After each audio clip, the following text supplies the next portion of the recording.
अहम खबर सांगड़ ब्यूरो से। सांगड़ सानेहा मस्तूरंग और हिंगो मस्जिद में होने वाले धमाकों के खिलाफ पाकिस्तान सुन्नी तहरीक की जानिब से प्रेस क्लब के सामने एहतजाजी मुजाहिरा किया गया है।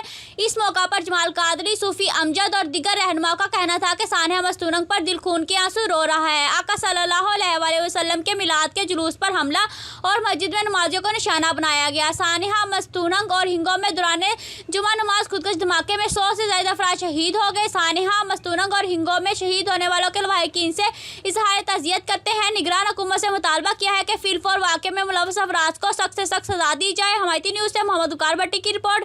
मज़ीद खबरों के लिए देखते रहें हमायती न्यूज़ HD।